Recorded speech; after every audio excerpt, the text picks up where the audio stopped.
அனைவருக்கும் வணக்கம். நான் ஏறக்குறைய 5 தொகுதிகளில் எனது பாதி பிரச்சாரத்தை முடித்திருக்கிறேன். சோழிங்கநல்லூர் போனோம். இன்னைக்கு மயிலாப்பூரில் மக்களின் ஆதரவு அமோகமாக இருக்கிறது. மரியாதைக்குரிய பாரத பிரதமர் நரேந்திர மோடி அவர்கள் மீண்டும் பிரதமராக வர வேண்டும் என்பதில் மக்கள் மிகுந்த ஆர்வமாக இருக்கிறார்கள். இன்னைக்கு மரியாதைக்குரிய பாரத பிரதமர் அவர்கள் தினம் தினம் மக்களுக்கு என்ன செய்ய முடியும் என்பதை சிந்தித்து சிந்தித்து செய்து கொண்டிருக்கிறார்கள். அதனால்தான் நான் சொன்னேன், பாரத தேசத்திற்கு மோடி அவர்களின் கேரண்டி, தென் சென்னைக்கு தமிழிசை அக்காவின் கேரண்டி. ஆக அவங்க என்னென்னலாம் தென் சென்னைக்கு செய்ய முடியுமோ. மயிலாப்பூர்ல நிறைய பிரச்சனைகள் இருக்கிறது. பலதரப்பட்ட மக்கள் வாழ்கிறார்கள். குறிப்பாக மீனவ சமூகத்தினர் வாழ்கிறார்கள். அவர்களுக்கான அத்தனை பிரச்சனைகளையும் தீர்க்கப்படும். மரியாதைக்குரிய பாரத பிரதமர் அவர்கள் தலைமையில தான் மீன் வளத்திற்கு என்று தனி அமைச்சகம் ஒதுக்கப்பட்டது. அதுவும் நம்ம தம்பி முருகனே அதற்கு இன்சார்ஜா இருக்கிறாரு. அதனால என்னை பொறுத்தமட்டில் மரியாதைக்குரிய பாரத பிரதமர் அவர்கள் நிச்சயமாக மறுபடியும் பிரதமராக வருவதற்கு மக்கள் ஆதரவு தெரிவித்துக் கொண்டிருக்கிறார்கள் என்பது தெளிவாக தெரிகிறது.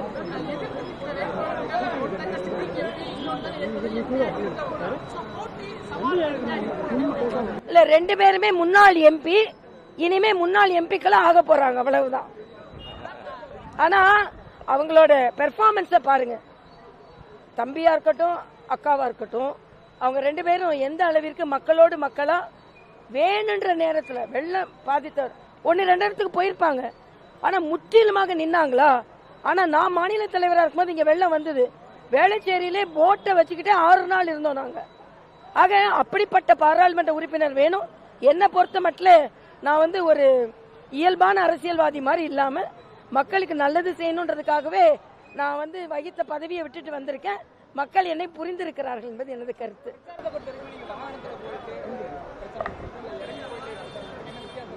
இல்ல, நான் அதாவது அதிக தூரத்தை கடக்கிறதுனால நான் வாகனத்துல போறேன்.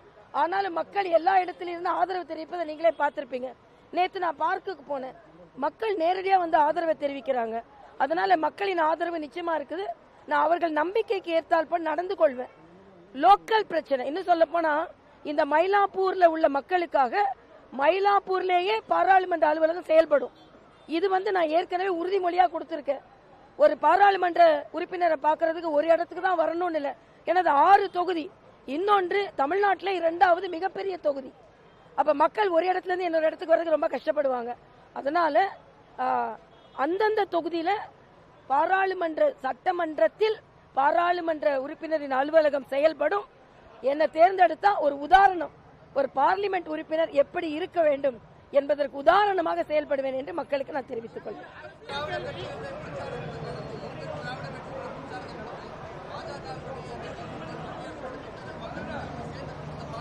நிச்சயமா சேர்ந்திருக்குது. அதான் நான் துணைநிலை ஆளுநராக இருந்த புதுச்சேரியில மத்திய அரசின் திட்டம் 400 மடங்கு செயல்படுத்தப்பட்டது.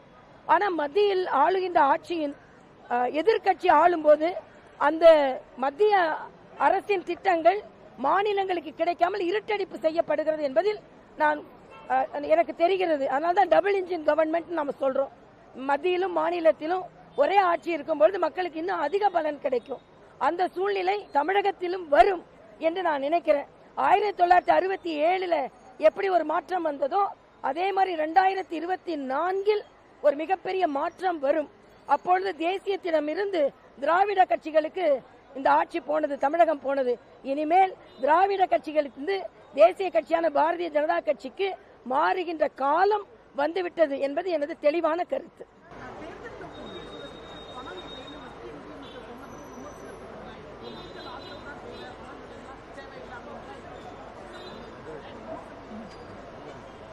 இல்ல, அவங்க சொன்னதுல ஒரு யதார்த்தமான உண்மை இருக்கிறது. தமிழகம் போன்ற இடங்களில் கேஷ்வார் ஓட்ஸ் தானே நடந்துட்டு இருக்கு. பணம் கொடுத்துதானே பல இடங்களில் வாக்குகளை வாங்கி கொண்டிருக்கிறார்கள். நான் பொதுமக்களுக்கு கிடைக்கின்ற பணத்தை நான் தடுக்கல. ஏன்னா இவங்கெல்லாம் எப்படி சம்பாதிச்சாங்க நமக்கு தெரியும்.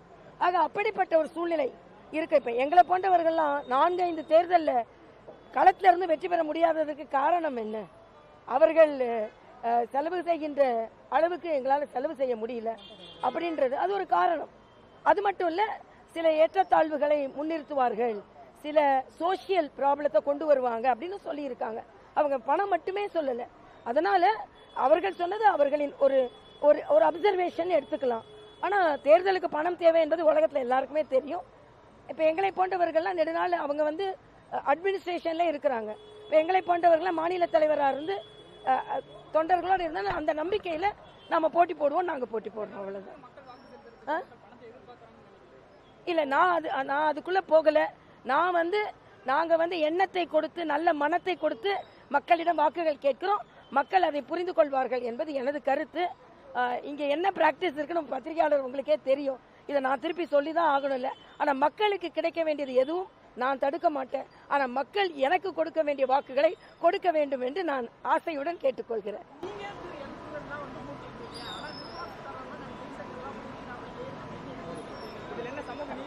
இல்ல இது வந்து இது வேண்டுமென்றே சூழ்ச்சியால் இவர்கள் திருப்பி விடுகிறார்கள். ஜாதியை பார்த்து இல்ல, இது வந்து நானே விருப்பப்பட்டு, ஏன்னா அதுல என்னமோ என்னை வந்து கட்டாயப்படுத்தி நானே விருப்பப்பட்டு, தம்பிகளுக்கெல்லாம் எல்லாருக்கும் தெரியும், ஒரு வருஷமா சொல்லிட்டு இருக்கேன், ஆண்டவனும் ஆண்டு கொண்டிருப்பவரும் அனுமதி கொடுத்தான்னு. முற்றிலுமாக எனது விருப்பப்படி நான் ராஜினாமா செய்திருக்கிறேன். இன்னும் 15 வருஷத்துக்கு கூட நான் கவர்னரா இருக்கலாம், ஒரு பிரச்சனை இல்லை. ஏன் விருப்பப்படி நான் ராஜினாமா செய்திருக்கேன். அதனால இந்த சமூக வலைதள உலா வருது, தமிழிசை நிக்க சொல்லிட்டாங்க. அப்படி பார்த்தா முருகனுக்கு ராஜ்யசபா கொடுத்துருக்காங்களே, கொடுத்துட்டு பாதுகாப்பா தானே நிக்க வச்சிருக்காங்க. அதனால இதையெல்லாம் அப்ப அந்த சமூக நீதி என்னாச்சு? இது எழுதுறவங்க என்ன சொல்லணும்னா, முருகன் போன்ற அந்த விளிம்பு நிலையில் இருந்து உயர்ந்த ஒரு தம்பிய, ஒரு பட்டியலினத்து தம்பிய பாதுகாப்பா வச்சிருக்கிறாங்கன்னு ஏன் எழுத மாட்டேன்றீங்க? ஏன் மத்திய பிரதேசல இருந்து தேர்ந்தெடுத்திருக்காங்கன்னு ஏன் எழுத மாட்டேன்றீங்க? தமிழ்நாட்டில தேர்ந்தெடுங்க, அதுக்கு முன்னால பாதுகாப்பா அவருக்கு மத்திய பிரதேசல இருந்து ஒண்ணு கொடுத்துருக்கோம், நீங்க அவரை தேர்ந்தெடுத்துட்டீங்கன்னா அந்த மத்திய பிரதேசல உள்ளதை எந்த ஒரு பட்டியலினத்தை தம்பிக்கு கொடுப்போம் தானே நாங்க சொல்றோம். ஆக அப்படியா நீங்க எடுத்துக்க மாட்டேன்றீங்க? அப்ப நல்லதெல்லாம் விட்டுருங்க, நல்லது இல்லாததை நீங்க சொல்றீங்க. நான் மறுபடியும் சொல்றேன், நேத்து கூட நான் சொன்னேன், வாரிசு அரசியல் மிக மோசமான விளைவுகளை ஏற்படுத்தும் என்று பாரத பிரதமர் திருப்பி திருப்பி சொன்னார்.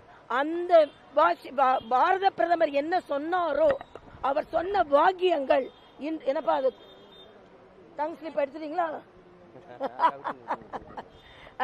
என்ன சொன்னாரோ அதை நீங்கள் இப்ப உறுதிப்படுத்தி கொண்டிருக்கிறீங்க. நான் கேட்கிறேன், கணேசமூர்த்தி எப்படி செத்தாரு? மிகுந்த மனவேதனை. அவரை பத்தி எனக்கு தெரியும், நல்ல அரசியல்வாதி. எப்படி செத்தாரு? ஏன் செத்தாரு? தற்கொலை பண்ணுகின்ற அளவிற்கு ஒரு பாராளுமன்ற உறுப்பினர் தற்கொலை செய்திருக்கு. நீட்ல என்ன அரசியல் பண்ணீங்க? நீங்க என்ன அரசியல் பண்ணீங்க? ஒரு பாராளுமன்ற உறுப்பினர் தற்கொலை செய்திருக்கிறார்.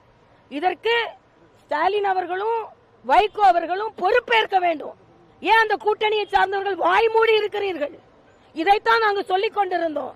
வாரிசு அரசியல் மிக பயங்கரமானது, ஜனநாயகத்தை படுகொலை செய்யும் சொன்னோம்.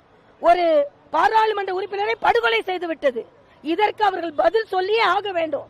இப்ப நாங்க எல்லாருமே பொதுமக்கள்கிட்ட இருந்து வந்து போட்டியில நிக்கிறோம். அவங்க அப்படி இல்ல. இன்னைக்கு முருகன் போட்டிடுறதையும் தமிழிசை போட்டிடுறதையும் மரியாதைக்குரிய நிர்மலா சீதாராமன் போட்டியிடாதையும் பேசுறீங்க. ஆனா அவங்க பட்டியல பாருங்க. அதனால்தான் சொன்னேன், நாங்க வரிசையா நிக்கிறோம், அவங்க வாரிசா நிக்கிறாங்கன்னு. இதை மக்கள் புரிந்து கொள்ள வேண்டும். மரியாதைக்குரிய பாரத பிரதமர் அவர்களின் அனுமதி பெற்று அவரை மறுபடியும் பிரதமராக்க வேண்டும் என்ற ஒற்றை நோக்கத்தோடு தான் நான் நிக்கிறேன். ஏனென்றால் எப்படி ராமருக்கு அனுமனோ அதே போல மரியாதைக்குரிய மோடி அவர்களுக்கு நாங்கள்லாம் என்பதை நான் தெரிவித்துக் கொள்கிறேன்.